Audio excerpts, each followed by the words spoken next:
ആശാപ്രവർത്തകർക്ക് പിന്നാലെ സെക്രട്ടേറിയറ്റിന് മുൻപിൽ നിരാഹാര സമരവുമായി വനിതാ കോൺസ്റ്റബിൾ റാങ്ക് ഹോൾഡർമാരും.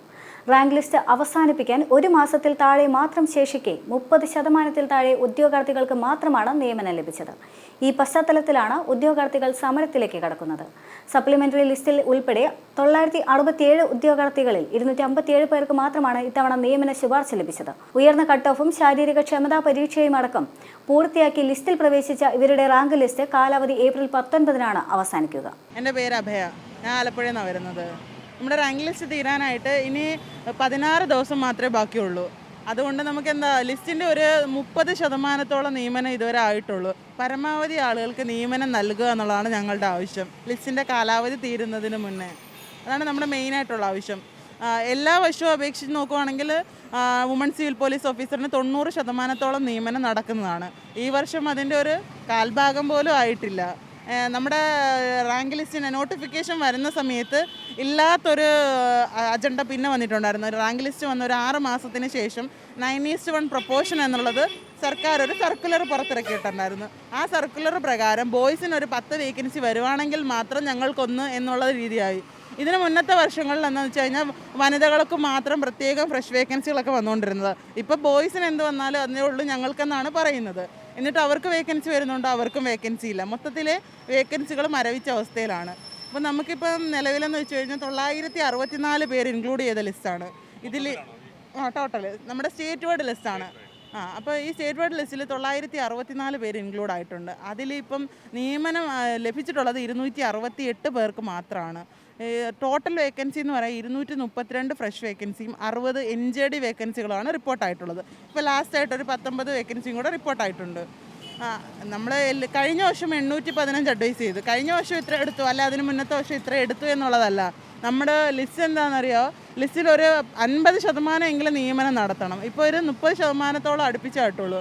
ഒരു 50-70% എങ്കിലും ലിസ്റ്റിന് നിയമനം നടത്തണ്ടേ? നമുക്കിനി ഈ 9, 10, 12 മാസം അടുപ്പിച്ച് നമ്മൾ സർക്കാരിൻ്റെ വാക്കുകൾ വിശ്വസിച്ച് സെക്രട്ടേറിയറ്റിലും എല്ലാ പ്രതിനിധികളെയും നമ്മൾ കണ്ടിട്ടുണ്ട്. അവരപ്പോൾ മാക്സിമം നിയമനങ്ങൾ നടത്താം, പരമാവധി നോക്കാം എന്നൊക്കെയാണ് നമ്മളോട് പറഞ്ഞിട്ടുള്ളത്. അപ്പോൾ അവസാന നിമിഷമായിട്ട് നമ്മൾക്ക് ഒന്നും വരാതായതുകൊണ്ടാണ് നമ്മൾ ഇവിടേക്ക് ഇറങ്ങി തിരിച്ചത്. ഇനി 672 പേര് ശേഷിക്കുന്നുണ്ട്. ഈ 672 പേർക്ക് ജോലി എന്നുള്ളതല്ല ഞങ്ങളുടെ ആവശ്യം. പരമാവധി ആളുകൾക്ക് നിയമനം നൽകുക എന്നുള്ളതാണ് ലിസ്റ്റിൻ്റെ കാലാവധി അവസാനിക്കുന്നതിന് മുന്നേ. 16 ദിവസം. ഏപ്രിൽ 19 മിഡ്നൈറ്റിന് അവസാനിക്കും കാലാവധി. അതാ പറഞ്ഞത്, നമ്മൾ 10-12 മാസത്തോളമായിട്ട് എല്ലാ പ്രതിനിധികളെ നമ്മൾ പോയി കാണാറുണ്ട്, നമ്മൾ നിവേദനങ്ങൾ കൊടുക്കാറുണ്ട്, നമ്മുടെ ആശങ്കകൾ അറിയിക്കാറുണ്ട്. ഈവൻ ഈ സമരത്തിന് ഇറങ്ങുന്നതിന് മുന്നേ നമ്മൾ അറിയിച്ചിട്ടുണ്ടായിരുന്നു. എന്നിട്ടും യാതൊരു റെസ്പോൺസും ഇല്ലാത്തത് കൊണ്ടാണ് നമ്മൾ ഇവിടെ എത്തി നിൽക്കുന്നത്. നമ്മൾ ഈ 2022 വന്ന നോട്ടിഫിക്കേഷനാണ്. 23 ജൂലൈ 7-നായിരുന്നു എക്സാം, 24 ജനുവരിയിൽ ഫിസിക്കൽ, ഇപ്പോൾ 25-ലെത്തി. ഒരു വർഷത്തെ ലിസ്റ്റ് എന്ന് പറഞ്ഞാൽ ഈ ഒരു വർഷത്തെ ലിസ്റ്റിൽ ഇൻക്ലൂഡ് ആവാൻ വേണ്ടി നമ്മൾ 3 വർഷമായിട്ട് കാത്തിരിക്കുന്നതാണ്. എന്നിട്ട് പോലും നമുക്ക് നിയമനം ലഭിച്ചിട്ടില്ല. നമ്മൾ ഇപ്പോൾ കഷ്ടപ്പെട്ട് പഠിക്കുമ്പോൾ അറിഞ്ഞിട്ടില്ല ഇങ്ങനെ ഇവിടെ വന്നിരിക്കേണ്ടി വരുമെന്ന് പോലും അറിഞ്ഞിട്ടില്ല. ഇതിലിപ്പോൾ ഭൂരിഭാഗം ആളുകളും അമ്മമാരാണ്. പിന്നെ അതുകൂടാതെ നമ്മളെല്ലാം വീടെല്ലാം കളഞ്ഞിട്ട് ഈ വീട്ടിലെ ജോലിക്ക് പോയിട്ട് വീട് നോക്കുന്ന കുട്ടികളുണ്ട് ഇതിൽ. അവരെല്ലാം ജോലിയെല്ലാം കളഞ്ഞിട്ട് ഇവിടെ വന്നിരിക്കുകയാണ്. നമ്മുടെ ജീവിതമാണിത്. അതുകൊണ്ട് ഇതിൽ ഭൂരിഭാഗം ആളുകൾക്കും ഇനി അവസരം ഇല്ല. CPO എന്നുള്ള എക്സാം എഴുതാൻ വേണ്ടി ഒരു അവസരം ഇല്ല. നമുക്ക് ഏജ് ഓവറായാണ് കൂടുതൽ ഇതിലുള്ളത്. നമ്മൾ ഒരു ഏജ് ഓവറായി എന്ന് പറയുമ്പോൾ ഈ ലിസ്റ്റിൻ്റെ നോട്ടിഫിക്കേഷൻ വന്ന് ഇത്രയും നാളായി, നമുക്ക് ഒരു വർഷത്തിനുള്ളിൽ മാക്സിമം നിയമനം നൽകണ്ടേ? ഇതുവരെ നിയമനം നടത്തിയിട്ടില്ല.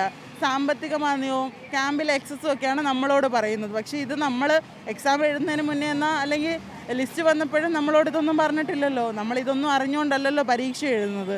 പിന്നെ പലർക്കും ചോദ്യം ഉണ്ടാകും, എന്തുകൊണ്ട് നിങ്ങൾ മുന്നിൽ വന്നായിരുന്നെങ്കിൽ നിങ്ങൾക്ക് കിട്ടത്തില്ലേ എന്ന് ചോദിക്കും. ഈ PSC പഠിക്കുന്ന ഒരു ഉദ്യോഗത്തെയും പിന്നിലാവാൻ വേണ്ടി പഠിക്കുന്നില്ല. എല്ലാവരും മുന്നിൽ ഒന്നാമത്തെ റാങ്ക് കിട്ടണമെന്ന് വെച്ചാണ് പഠിക്കുന്നത്. പിന്നെ പരീക്ഷാ ഹാളിൽ ഇരുന്നുണ്ടാകുന്ന നമ്മുടെ ആ ഒരു അന്നേരത്തെ ഒരു മാനസികാവസ്ഥയും പിന്നെ SPC, സ്പോർട്സ്, NCC അങ്ങനത്തെ ഉള്ള മാർക്കുകളുടെ അടിസ്ഥാനത്തിലും റാങ്കുകൾ അങ്ങോട്ടോ ഇങ്ങോട്ടോ മറിഞ്ഞു പോകും. അത് നമ്മളുടെ തെറ്റല്ല, നമ്മൾ പഠിക്കാത്തത് കൊണ്ടുമല്ലല്ലോ.